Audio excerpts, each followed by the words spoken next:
Hey, watercolor class.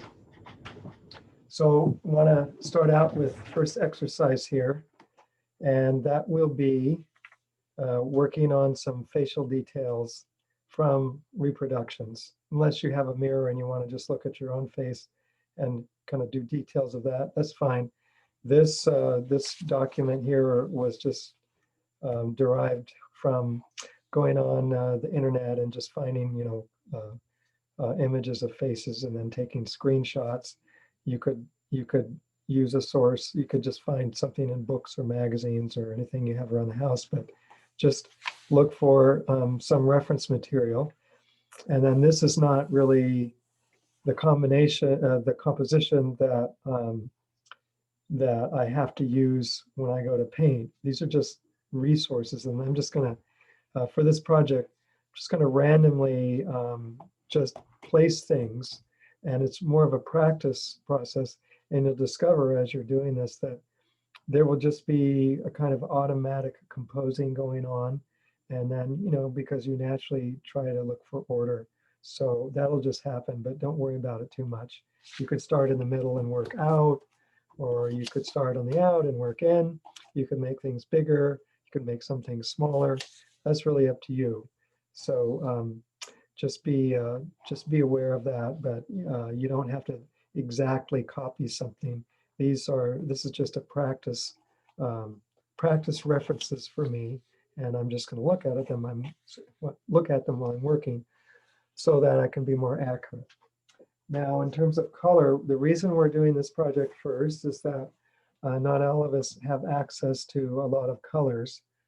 If you do have a lot of colors, well, you can try to play around with things. And I would suggest working with maybe combinations of opposites, like yellow and violet, and orange and blue, and red and green, maybe. Any of these is okay. You can see using these opposite combinations kind of produces some sort of fleshy tones anyway, skin-like tones, I should say. So you can do that. Don't worry about realism. I would say be more concerned about realism. Don't be concerned about realism in terms of color representation. Just be more concerned about forming the image using light and dark values. If you only have, one tube of paint or one color to use, or a bottle of ink or something, just work with the value scale. You can work with color if you want, but you still have to work with the value scale. So just be aware of that. I want to just point out my setup here. I've got water, I've got my palette. If you don't have a palette yet, if you just get, a kitchen plate or something and squeeze out some paint on that so you can mix it in there, that'd be all right. I'm going to try a few different color combinations and, kind of focusing on opposites. But going back to this color wheel here, if you were trying to paint, skin tones, if you're trying to paint skin tones like in full color, you would normally be using kind of like a triad, meaning colors from 3 different parts of the spectrum, kind of like that. And then it's kind of up to you what you end up using. But you want something in this area, and you want something kind of in this area, and maybe something down here. Like if you want, if you use a yellow, well, you want something down here to kind of make it darker, more red or more orange, and so on. But generally you're using like colors from 3 different parts of the spectrum, and they can be really earthy colors. They can be like, getting my easel over here. They could be like yellow ochre, and then this kind of like sienna color, and then this is like Payne's gray, which is equivalent to a very deep blue. That's like a triad. It's just a very earthy triad. Or I could use like red, literally a red, a yellow, and a blue. That would get me, that would also produce, kind of satisfying flesh tones. That's kind of up to the individual. Don't want to complicate it too much, but this is more for just practicing moving the paint around on your palette. So I'm gonna get a brush. Forgot to get that in the first place. I'm looking for my special brush. We'll pause a moment. Okay, I found my special brush. So the other thing you might have around if you're working, now you don't have to work on a super big format. You could, if you have a big pad, this is 18 by 24, you can work on just, you could draw a line down the middle and just work on half of a page. That would be adequate. Just depends on how much room you have and how big of a format you have, but you don't have to fill this giant space if you don't want to. I will say that it's to your advantage if you work larger, kind of larger than smaller, of larger scale than smaller, like you're going to paint an ear, make an ear bigger than it actually is, make an eye bigger than it actually is, and so on. The other thing it's good to have around is maybe a little practice, like scratch paper for practicing colors. So, you know, if I decide I want to use this ochre red color, I might want to test it out, and then I'm going to use it in combination with a Payne's gray, and then I'll be kind of mixing those together, and then I'll be using this whole kind of range of tones. So if you are using two colors, then I would say start with something kind of here, and then work towards something here. So start with kind of the lighter of the two colors, and then you want to layer the darker colors into it. If you only have one color, again, then you're just working with this range of values. So this would be this would represent the darkest value, and then you thin that with water, that achieves lighter values. You want that transparency. You always want the transparency, and then you want the paint to kind of flow like it's a puddle. So just keep a practice, page to kind of play with. Also, I have a rag over here that I can blot the brush off when I clean it. So, you can wash your brush off if you want to, you want to go from like a light color, and you've been working with a dark color, but you want to go back to light color, clean your brush, and then it's not going to pollute your other color. Okay, so I would suggest on this project, try a few different facial details, and then try a few different color combinations if you have that luxury. If you don't, then just use whatever color you have available to you and see what you can do about forming the image. Because this is practice, you don't have to make it perfect, and you don't have to draw everything out if you don't want to. You can. I would, I'm going to do it once, but then on the other attempts, I'm not going to draw it out. But I'm going to start here with this pair of lips. So what you're doing is you're not shading with your pencil. You're just creating contours to work with. And, it's okay if there are, traces of pencil lines that remain in your watercolor. That's just part of the working process.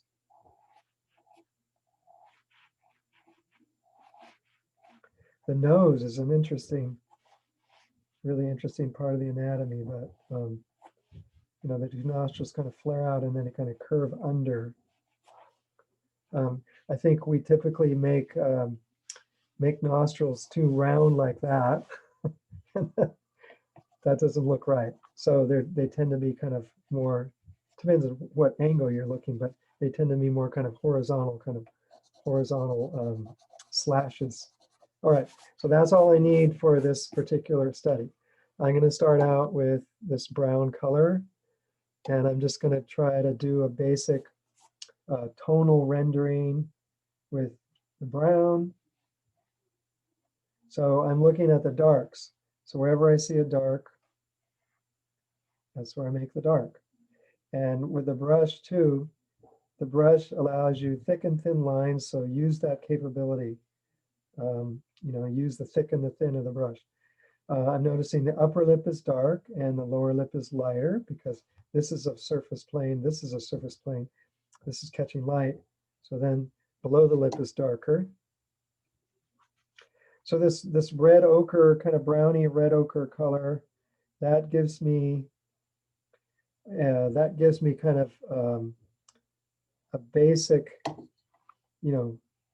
idea about where the different tones should be. Putting that in. Eventually, I'm going to add the black or the Payne's gray to it. Okay, so then there's a highlight on the lip, kind of like here. So then I just try not to make that, put any color on that. I want to leave it white. And of course, with watercolor, if you go up to the edge, it's going to bleed, which might be to your advantage if you want a soft edge. It's okay if it bleeds a little bit. Okay, then I'm doing this thing right here, this face. So then there's these dark colors where the nostrils are.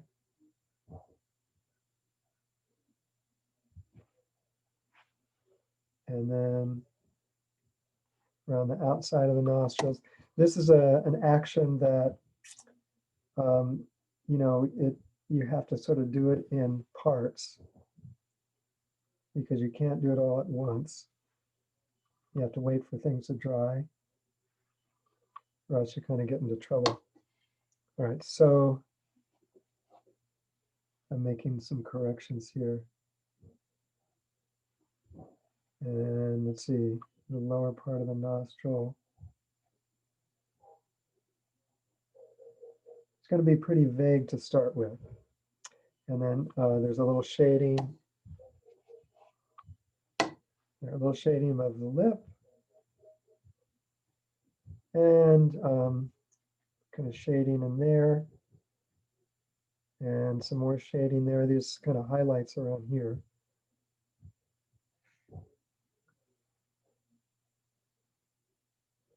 And then kind of a shiny part on the skin around there. Okay, so that's kind of very, very basic. That gives me kind of like a guideline. And because I'm going to get darker, it's not a big deal. So now I can come in, and what I'm doing is mixing a little bit of the gray into my color, tone it. And I don't care, I'm not trying to be exact with the colors. I'm just going for light and dark. And then a crucial thing about working with color, working with paint, is this notion of warm and cool. And if the color has this impression of warm and cool tones, then it's really going to get you a lot farther in terms of the richness of the color. So now it's a brown, but it has kind of warm and cool components to it, which makes it a lot more interesting. This is the warm, and then with the Payne's gray added, that's the cool. So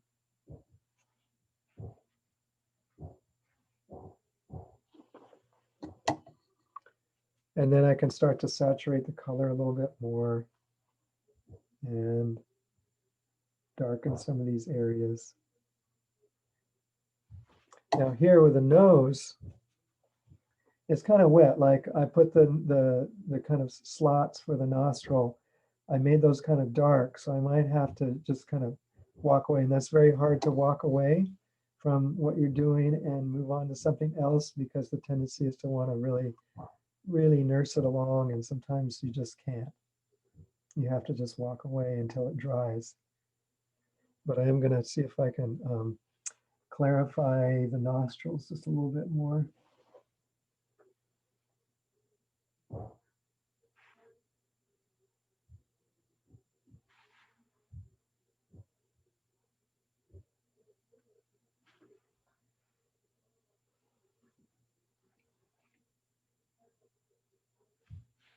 It's kind of the outer contour of the nostrils. Then the nose disappears. So I don't know what it's doing above here. Anyway, one thing you can do with watercolor too is before it dries, you can blot it away. So I saw an area where the paint shouldn't be going.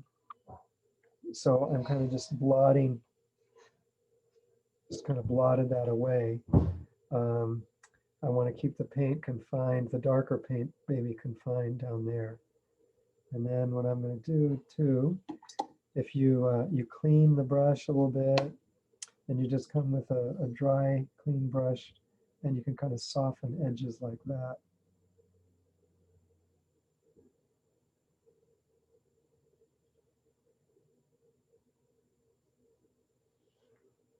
And then I'm just going to have to let that go for a while until it dries. I just approached it maybe too vigorously at first. Let's put some more brown in there. All right. So I'm going to come back to this a little bit, maybe a little bit more here. A little bit more color here.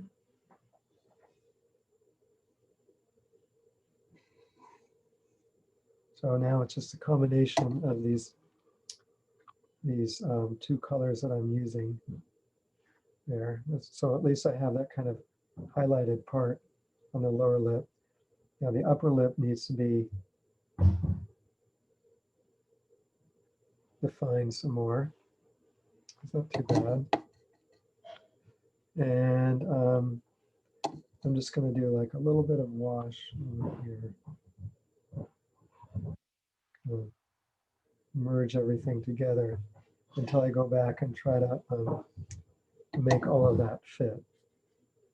I think I'll turn it into a rectangle too, so then that will make more sense in terms of the space. So sort of like a not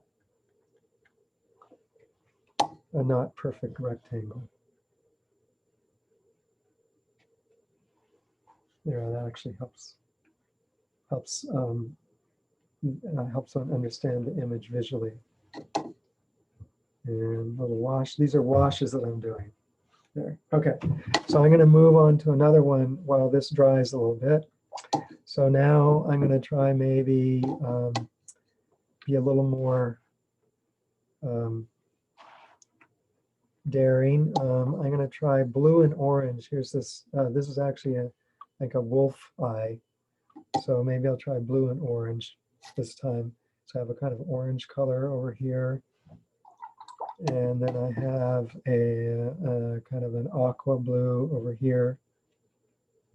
And I'm going to use a combination of those two colors. So I'm mixing the two together to start with. This time I'm just going to go freehand with my brush. So here's a kind of curve in the eye. And just going to kind of fill that dark in around the border of the eye. And there's a kind of an edge like that on the above the eye. So I'm just mixing the two colors together, which has kind of a nice effect.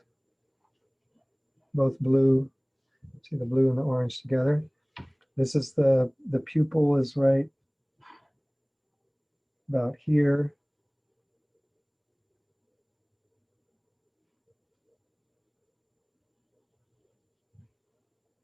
What you should be doing and thinking about too always is just keep it fluid, and it's going to be more interesting. Now I'm adding the pupil, and I'm just going to leave like a little highlighted mark up there. So what I did, I mixed both the red and the orange together, which creates a darker tone. I mixed both the blue and the orange together, which created a darker tone than either the blue or the orange could get by itself. And that's kind of the equivalent of my darker color, my darker values that you have there. Now there's like around the eye, there's a kind of like a deeper sort of ring here. So I'm adding a little more blue. And then I clean my brush and kind of like soften the edge so it looks kind of rounded like that. Okay, so there's an eye. Then I'm just going to mix the two colors together a little bit, relying mostly more on the orange to start. And then I'm going to make the eyelid.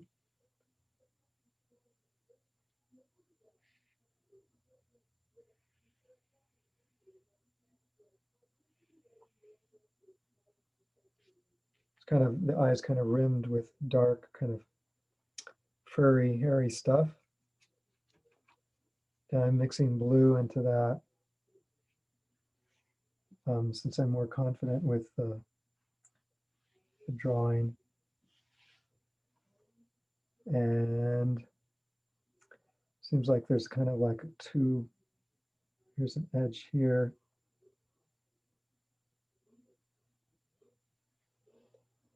And then there's like a highlighted area there. And then out here it's kind of furry.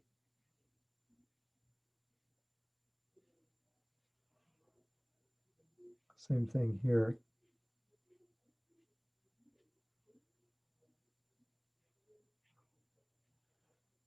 So as that dries,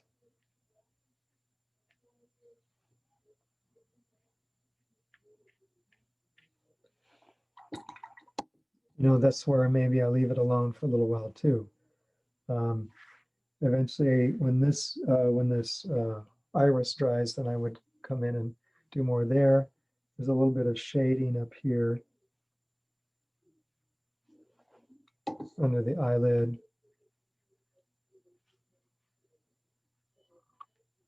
And I'm kind of softening that edge that I put on a little bit so it looks more like a shadow. And a bit more down here.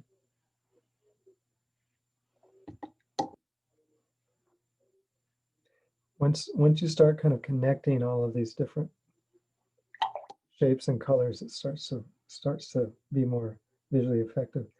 And here it's there's some kind of a muscle around the eye that is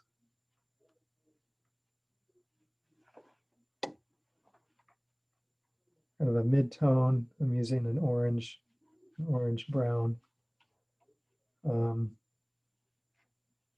just going to kind of fill it in with a wash for the moment.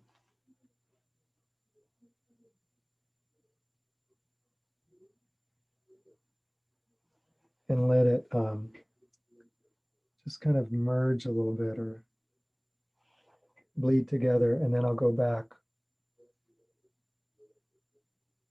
and sharpen it up.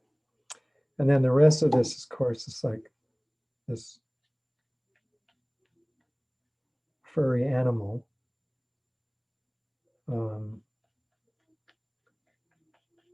So there's this kind of pattern that one can use little kind of patch marks. Okay, so there's an eyeball. There's a dog eyeball. Now you can see my my image here has dried a little bit. So I can go back to the original color combination I was working with, and then kind of testing it. It seems to be ready to work on.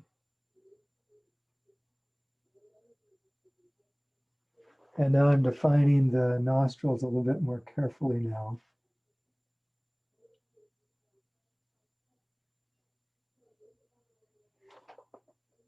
Being a little bit more specific. There. Makes me feel more confident. And just trying to shape the nostril a little bit.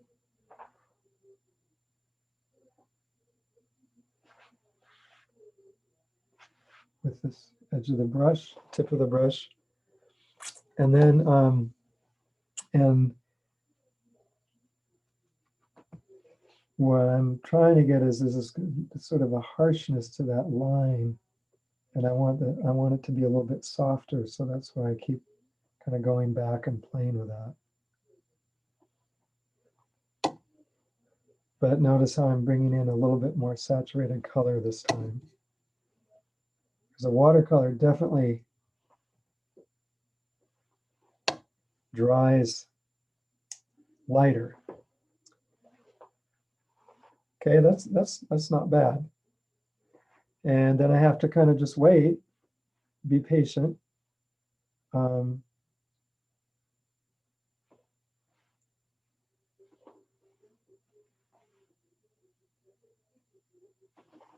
But that's starting to look better. So now I can keep defining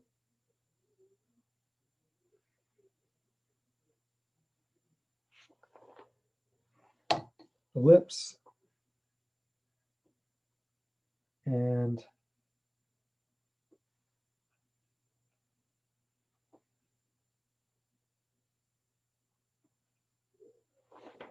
just to get the curvature in there. The crease is the darkest area, so I really want to get some nice dark color in there. So anyway, you're seeing how you can kind of layer over existing color incrementally, maybe three layers ultimately will yield what you want. After that, probably you have fewer returns, fewer positive returns. Like if you can't get it on the third try, then probably it's not going to happen. So maybe like one more visit there on that part of the lip. And then I want to darken this part of the lower lip.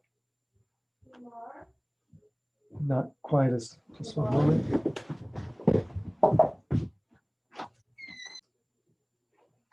Okay, I was being summoned to dinner. I'll resume with this demonstration. Anyway, I'm layering. So I'm layering and I'm intensifying the color and I'm trying to separate the light and dark tones. And I'm trying to just create this little curvature on the lip. And you're always just kind of noticing differences. Like you just have to make sure, in this case, the lower lip is lighter than the upper lip. And so I just want to keep that relationship intact. So if I do one thing up here, I have to adjust this, and then just to kind of keep it going. Now my shadow under the lip, under the lower lip, needs to be darkened because I darkened the other stuff.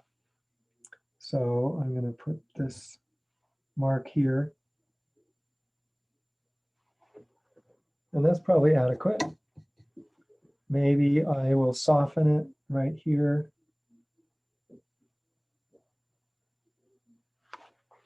There, that's good. So that's looking better. There's a kind of a gloss above the lip that if I darken this part, can bring out this little highlight on the upper lip.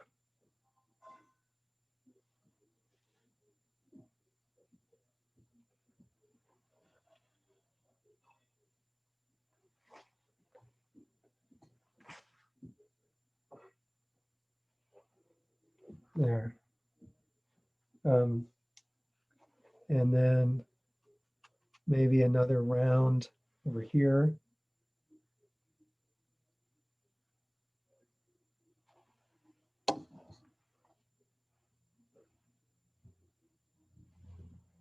So it's just kind of a combination of multiple layers of paint.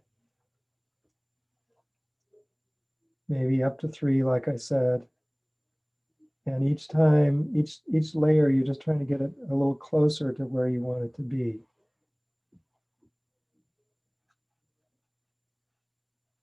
Of course, we don't know what's going on up there, so we don't have to paint it. But it's nice to come in with that, kind of more orangey color. It's actually darker down here.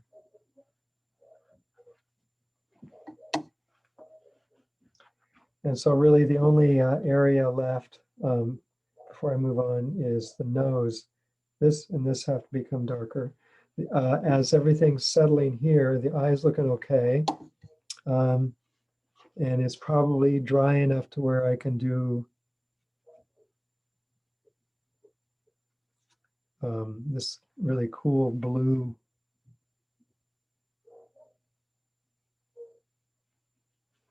kind of blue rim around the pupil.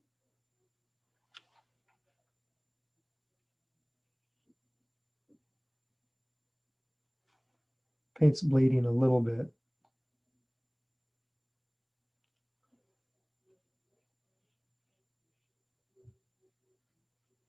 So right now the blue, this blue looks pretty dark, and it makes the pupil look too light, but it will dry. I don't want to lose my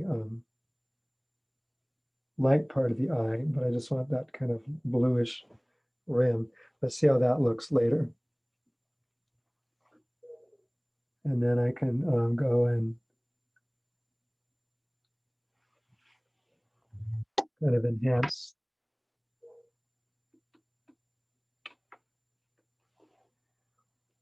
the edges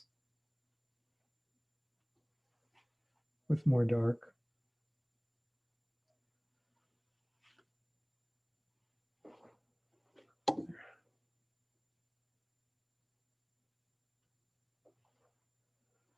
And add more blue too. So I'm kind of, I'm kind of being, I'm sort of looking at the colors, but not really. I just happen to choose two colors that were there, but really I'm just trying more for just kind of, the correct value relationships, correct light and dark relationships.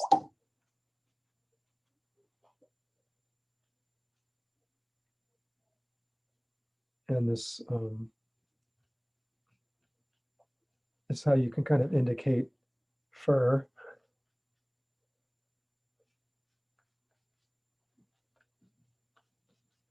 And then in a minute, when this is,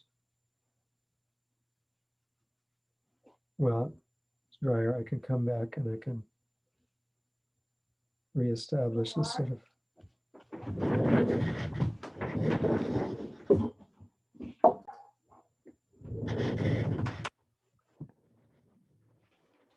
Okay, back again. So this is coming along. It needs a few adjustments, like it needs a little more dark here and here.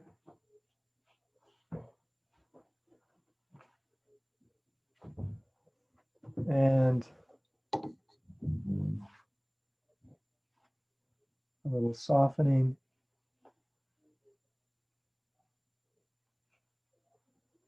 And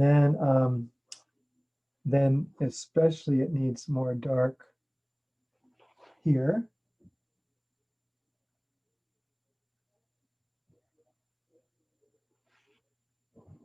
And here.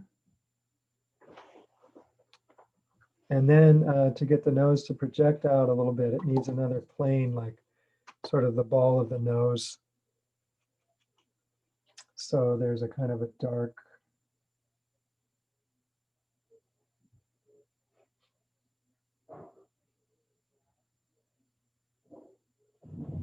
We'll try to do another nose later that's more, more of a whole nose. Anyway, there's a kind of a plane here, the ball of the nose. It goes up. We'll give that a chance to dry. And then a little darker on the outside. I'm having to rest my arm on the paper. I'm hoping it doesn't obscure the painting. So that's pretty heavily outlined.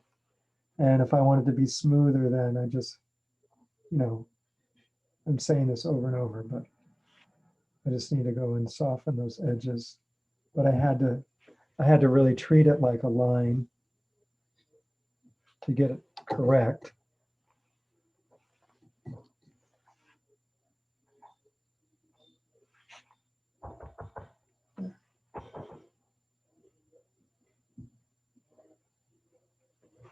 So let's see how that looks. Maybe one final time, but basically you've got a nose and a mouth. We'll try something. We can try another nose. Oh, let's try an ear. So we'll just layer an ear. This time I think I'll use, try maybe, try the yellow ochre, which is sort of a, earthy yellow. And I'll just mix it with this kind of soupy stuff, or maybe I'll have an umber. Maybe I'll try the umber, see how that works. So here's an ear, I'm doing this ear, and I'm just going to kind of layer it, drawing an outline. You can do this with your pencil.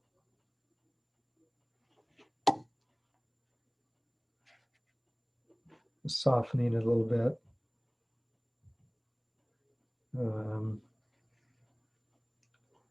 Then there is kind of the back of the, got to make a little context for it.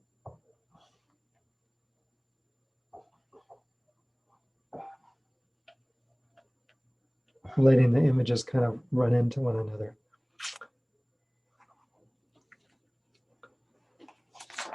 Okay. Paper here. Now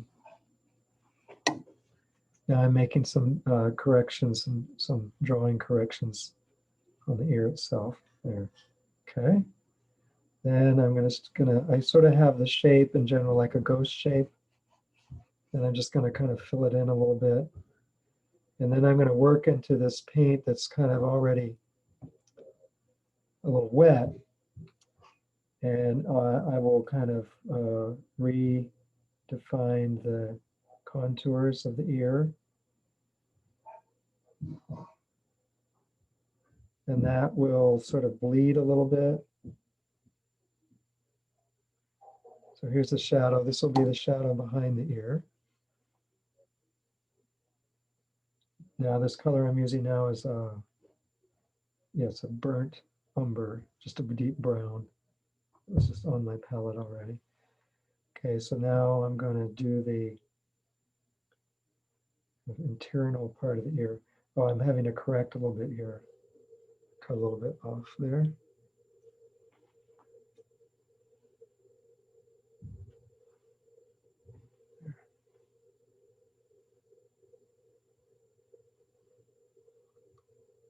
So just kind of allow these images to merge. That's my suggestion anyway. Allow them to merge organically rather than, you don't need to feel like you have to do a perfect little rectangle around everything and keep it really clean. I'm trying to encourage you guys to experiment and just kind of let the watercolor process play out.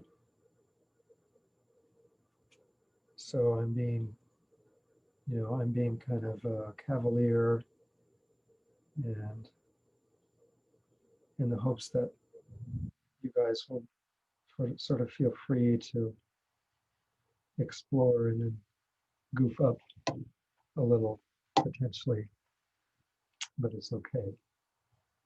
So here are the kind of working out the folds, the skin folds in the ear. There's this dark area here.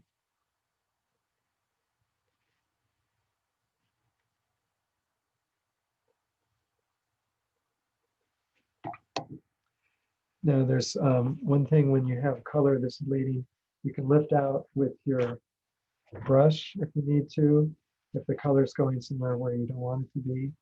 I don't want it to be there. Or you can blot with a rag or something like toilet paper that works really good. It's so super absorbent.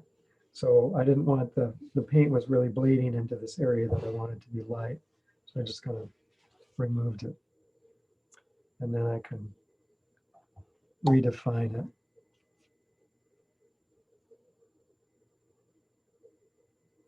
Redefine the edge there.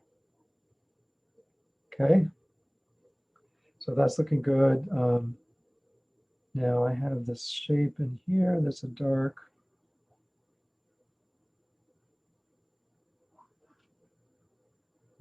part of the ear.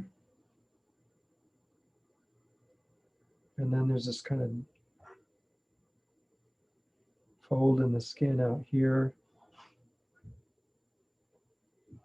So now this is dark. Oops. Should be light. Okay, so it's starting to look sort of dimensional.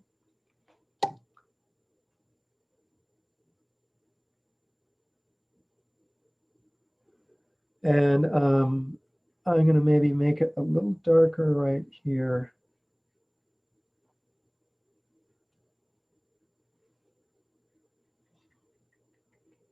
Just kind of dropping color in off the brush. And I want to maybe make it a little darker, define this a little more.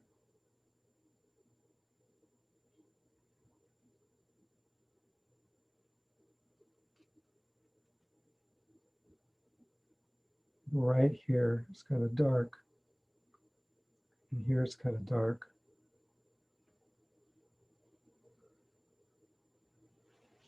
And then there's a light area right along here. So I can take the toilet paper, kind of blot out a highlight there. And there, I think now I want to just sort of see what that's like for a while, let it dry. Put a little more wash.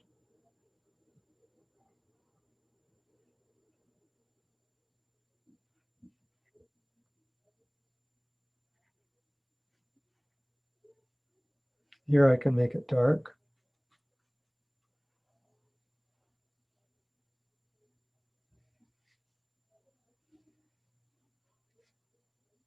And then this is a shadow down here.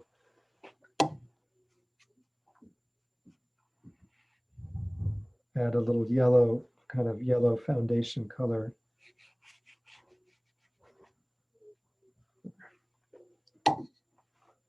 There, just the negative space helps the ear stand out. Okay, so now we'll just see where that's headed for a while.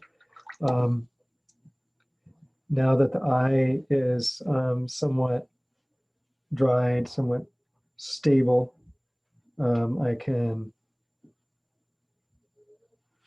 I want darker color in the pupil.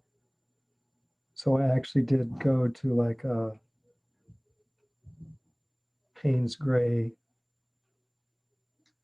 which gives me a darker, richer value that I'm just layering into that that combination of blue and orange that I had before. That kind of gives it a little more punch. And just using these kind of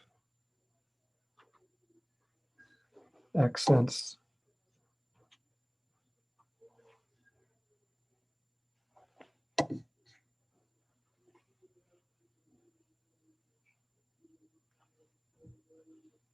Yeah, that's probably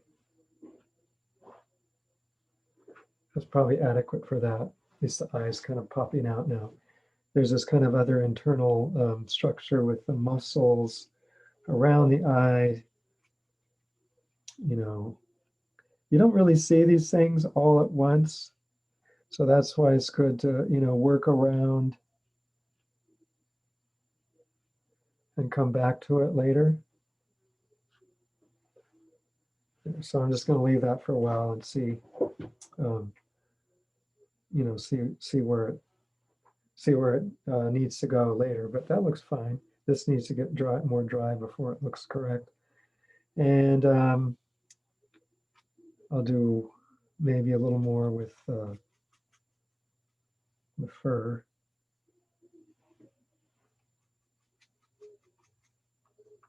Mixing up more paint, blue and orange. And then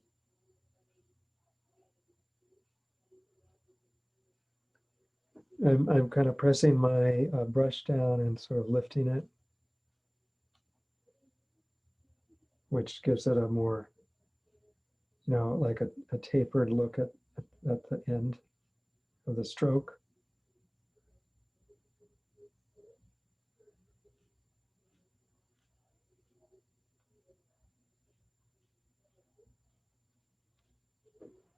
There. And there's more of it out here.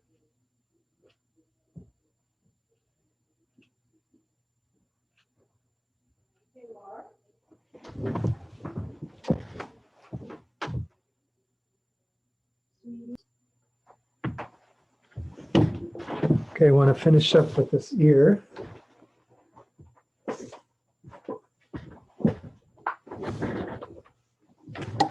But anyway, so you can see where where blotting the paint away when it's bleeding can kind of help you control, because you want a nice fluid wet surface. You'll be disappointed if you try to put the paint on too dry. You want to really exploit the watercolor aspect of the paint. Okay, so just building up light and dark tones with this ear, trying to get the kind of inner, kind of the folds of skin that sort of well up and disappear.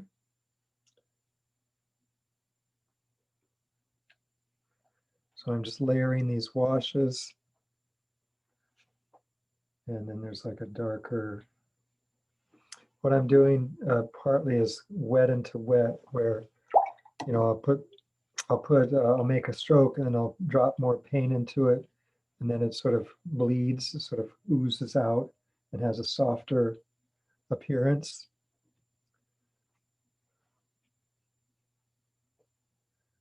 And then there are these, you have to just kind of keep going, but every little adjustment will bring it into more dimensionality, more realism. And often when you're beginning to paint, you don't really know what to do. You don't know what your next choice could be, but you just have to stay with it, keep looking. And just looking at it will give you the clues as to what to do next, how to approach. But I just put this darker kind of shadow here, which then brings more dimensionality to the ear, kind of coming out from the dark area. And I can kind of manipulate that a little bit.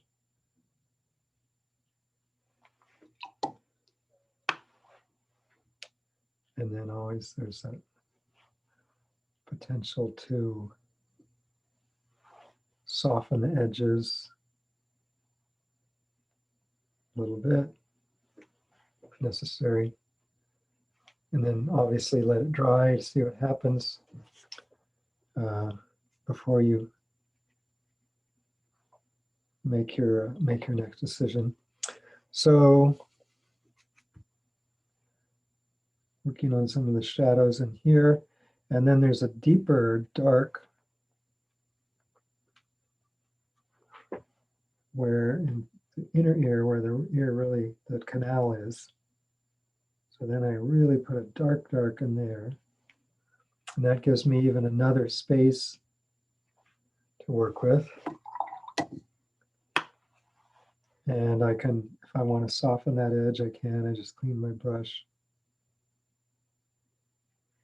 And I put just went up to the edge with clean brush, and then it makes it softer, makes the more convincing folds in the skin.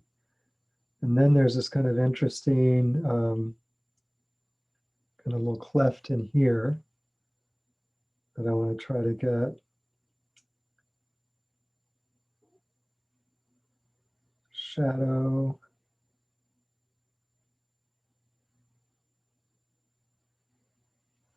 And it comes down like that. And I'm just kind of using the brush to kind of soften that as well.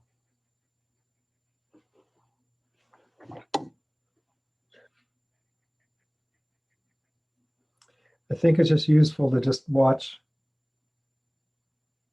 kind of just watch somebody do it. Nothing really has a name, you know, but you just kind of figure out ways to manipulate the brush until you get it to work for you. But number one is you just have to have patience. You just have to, even if it's going really poorly, you just have to have this kind of faith that if you stick with it, it will probably yield something. Not always exactly what you want, but you're usually going to get something. Yeah, that's kind of looking pretty ear-like. Want to round it, this is a little flat, so I want to round this up a little bit. So then kind of do a little shading like that.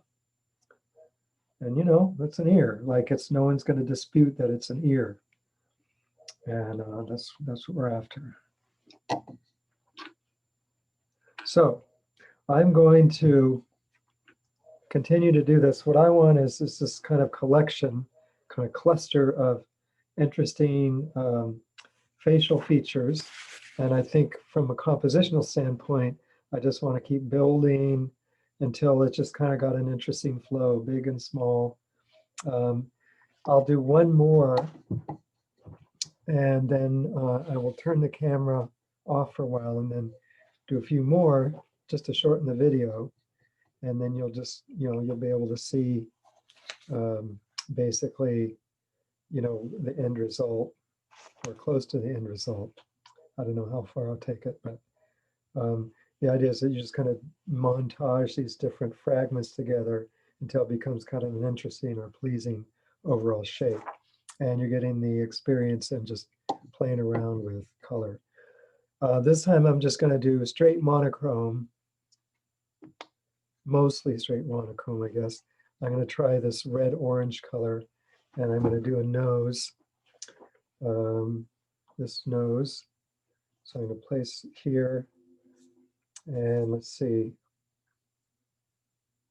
I'm going to draw it out first, or with my brush, with very pale color, so I can correct. Doing just a little line drawing.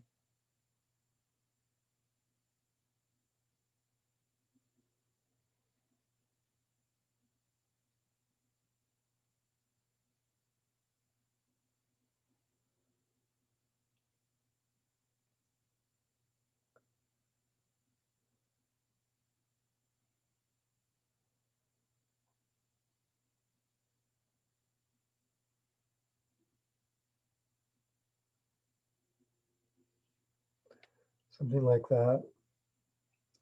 And then now I'm just going to kind of, where I sort of have, I have a sense of where everything goes, but I'm going to obfuscate it a little bit so that it's just kind of a soft ghost image. Then I can choose to kind of build it up. So I shouldn't have put color there, so I'm going to just rub it out.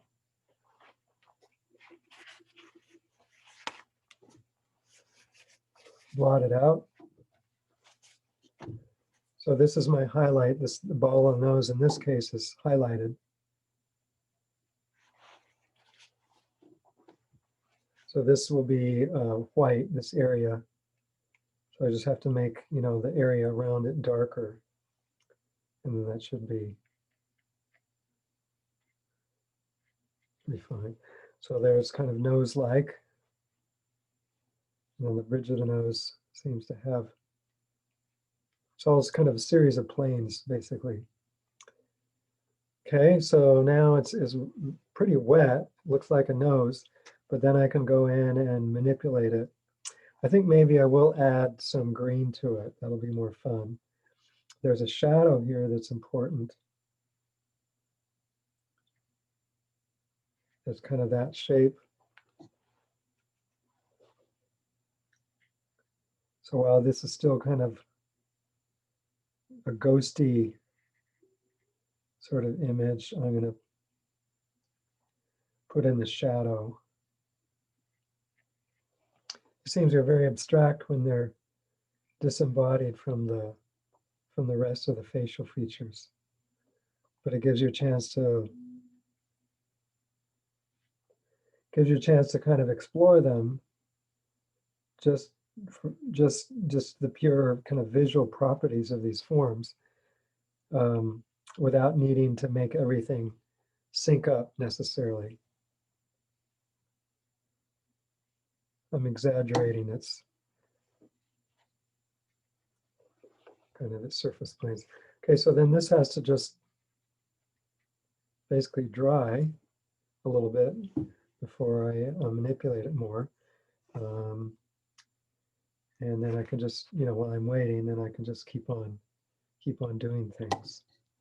I'll do an eyeball, maybe another eyeball somewhere in blue.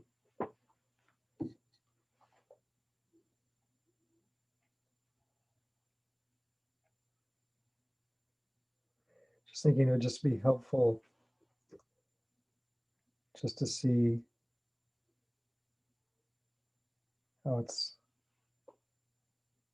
someone kind of works these things out.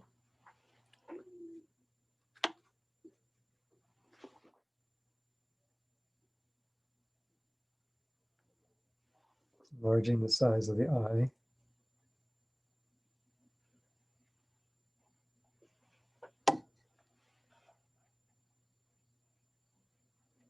Adding more water.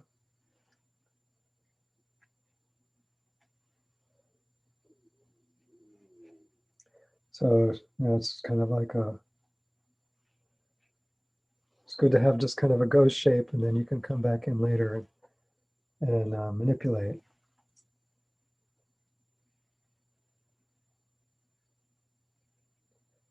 Do some eyelashes. Sometimes they sort of cluster from above. They're coming down, but the lower lid, they're kind of doing that thing. On an eye, there's also a tear duct. So to make the eyeball look round, you have to sort of indicate where the eyeball goes into the socket. And then here's, this area is kind of the tear duct. And here's the edge of the eyeball. So I'll let that dry. And then I'm going to play around with some green. So green is opposite of red. Some darker green, blue-green kind of. So now I'm going to incorporate the green into this painting. And if I mix them together, it becomes almost like a brown, but that really cools down the red. Yeah, still a little too wet.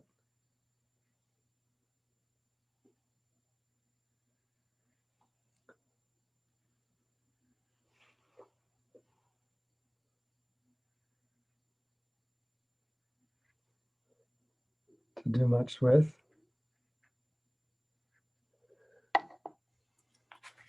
So I did add a little bit of shading, shadow.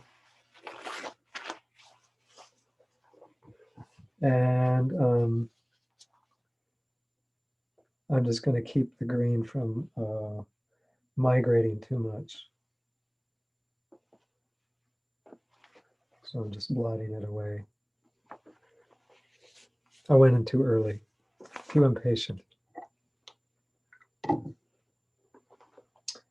So here's this eye I've been working on. Again, if you're just working with one color, just do light and dark. I keep getting tempted to add other colors to it. But so this eye, there's obviously this kind of pale orange. I'm not really focused on that. I'm just using blue and now a little bit of Payne's gray.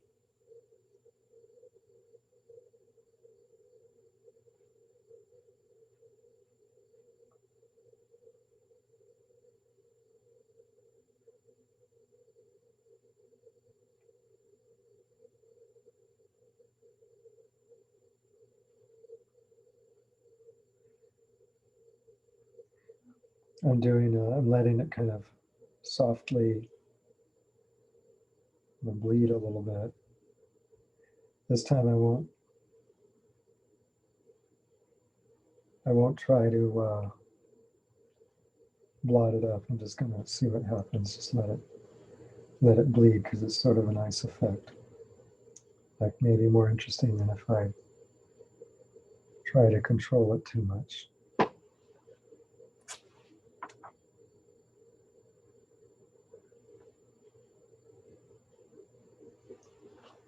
Okay. And I'm just going to keep moving on and working back around. These three guys seem like they're pretty much done. And then I'm just going to find interesting things to fill some of these spaces so that it just has kind of a more integrated effect.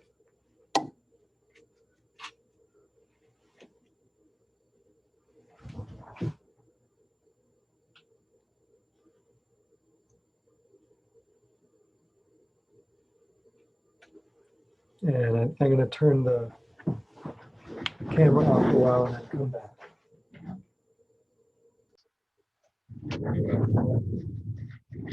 Okay, so I cut away for a while and then back again.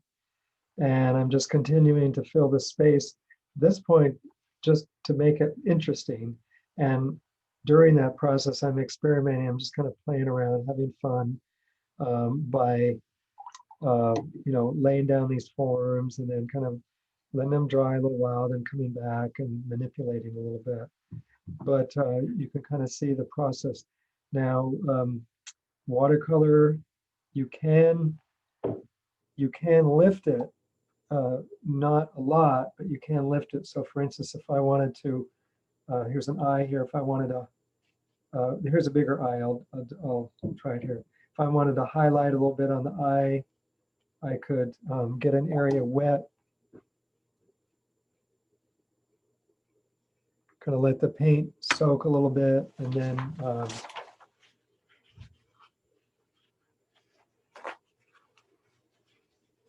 lift it up with tissue. Here on this eye, for instance, I'll try it here. And then I want a little bit of a highlight along the bottom edge of this eye. So I'm letting the water dissolve, and then I'm just going to go and pick up a little paint, and that sort of brings out more luminosity and more glow in the eye.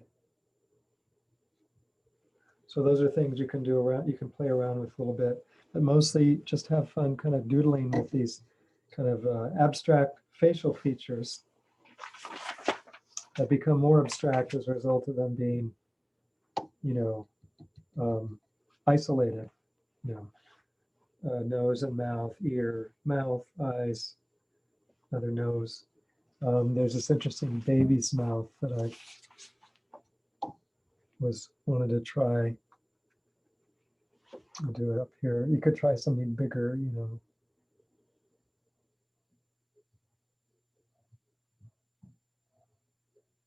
And play around too with your brush. You know, it makes thin, thick lines. Use that. There's an upper lip, and now lower lip, and a lopsided lip.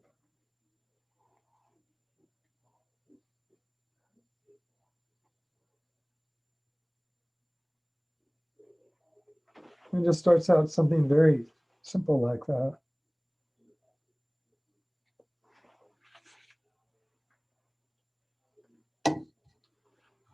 Maybe let that go too far.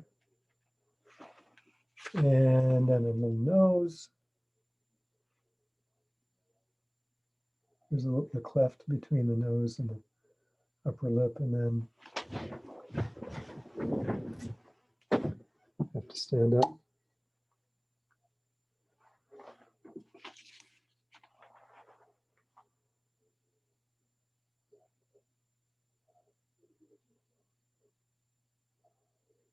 I'm just kind of drawing it in with my brush.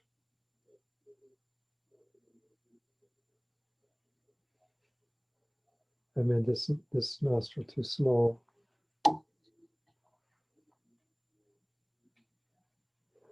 Erasing a little bit, maybe this side too big.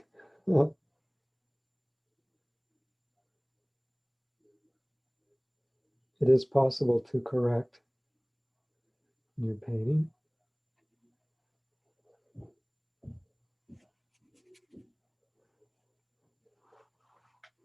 There. And I'm using this red color, maybe a little green, just to make it a little bit darker.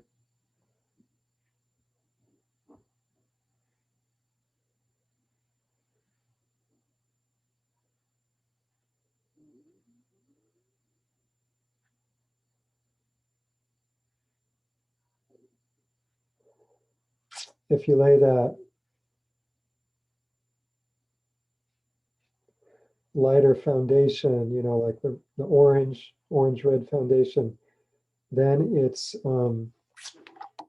then you can go in with these darker tones and it doesn't look so scary. You know, it's softer, it's got just a little bit more mellow. Then it looks more like a shadow.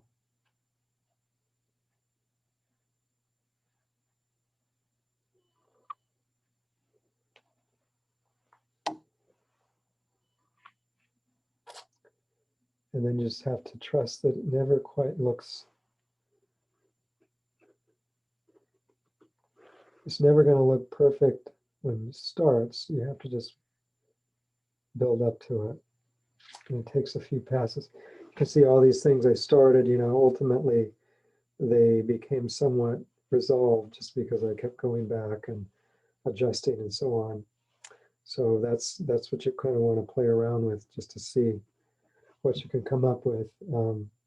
Being patient, letting it kind of letting it dry sometimes, or sometimes, you know, doing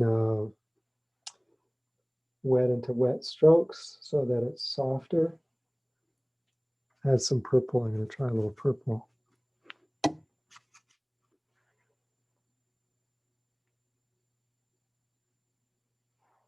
Get a little shadow on the baby's upper lip. And underneath.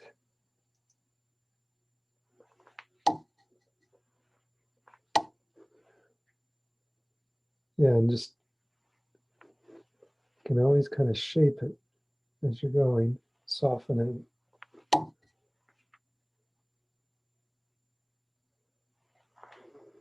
There. And then these kind of baby noses are,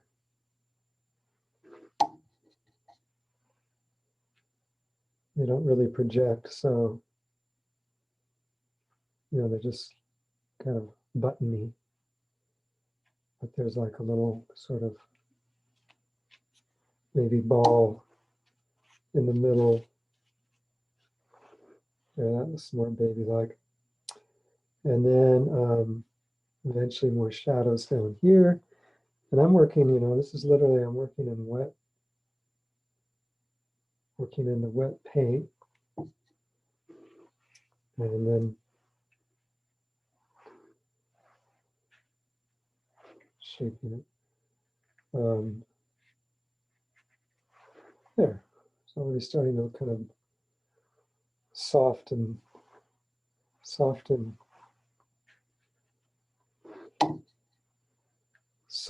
kind of delicate like a baby's skin.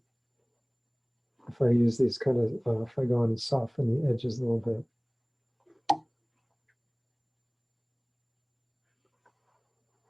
There.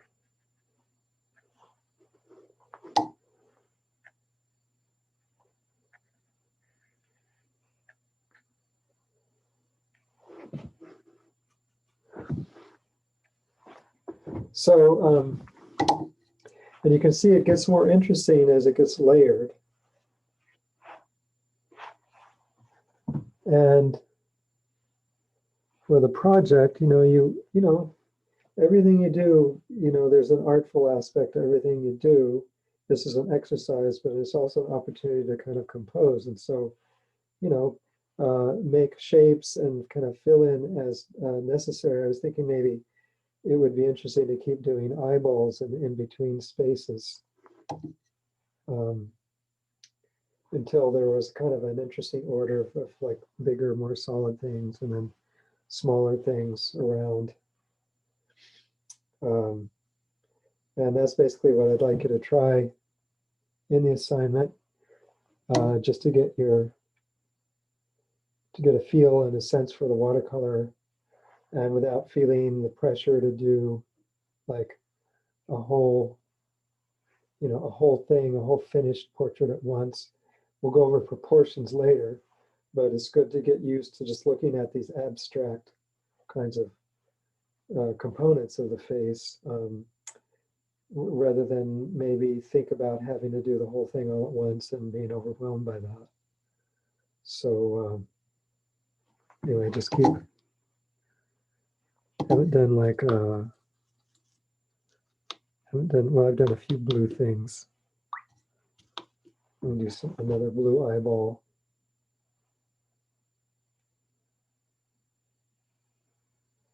Seems to always look more interesting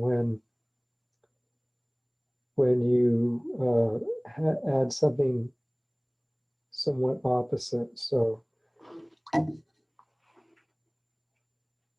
but yeah, you could just stay entirely within just a blue kind of key.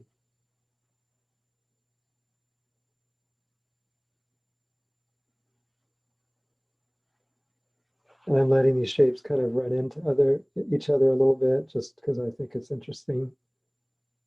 You don't have to do that, but like I said, I'm composing, and I want to encourage you to kind of freeform your way through this process, just so that you'll be more willing to kind of just play around with the paint.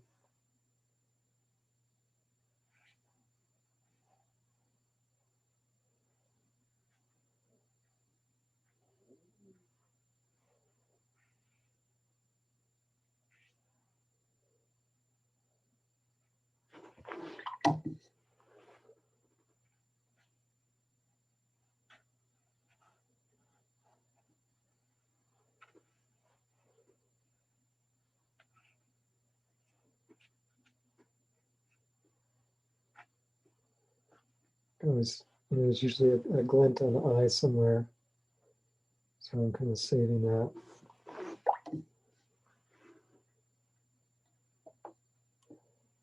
And then I'm lifting, like I did before, lifting out.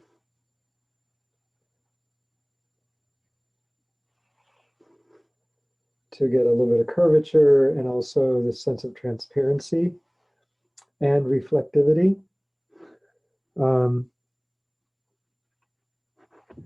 Going in with a darker Going in with a Payne's gray now, which is just like a really deep indigo blue. While it's all still kind of wet. I don't know, I shouldn't have done that. There is a, whoops, pupil here.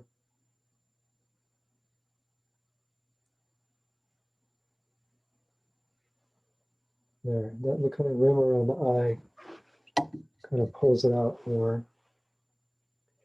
And then I can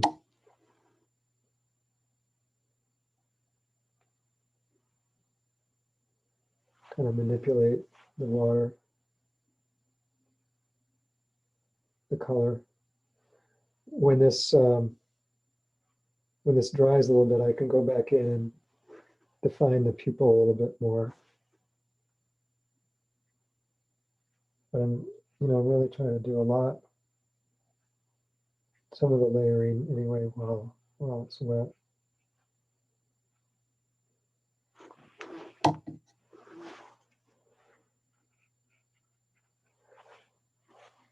Okay, I don't know how much more this needs to go on, but this should give you a sense of what you should be striving for in the assignment. Just fill up your format. You can have an irregular margin, but I think going for these kind of clusters, I think would be interesting to see what you can come up with in terms of kind of a composite composition.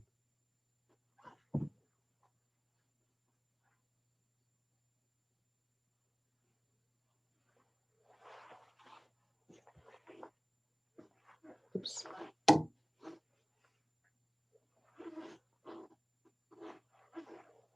There. One can go on and on, but that ought to do it in terms of demonstration. Layering, layer the kind of lighter color underneath as kind of a foundation, and then layer the darker color into it. Work with maybe 2 colors per little sketch, and you should be good. This is kind of throwing you to the wolves to some extent to start with, but we might as well jump into it, and then we'll go back to mixing colors in subsequent assignments. All right. Good luck.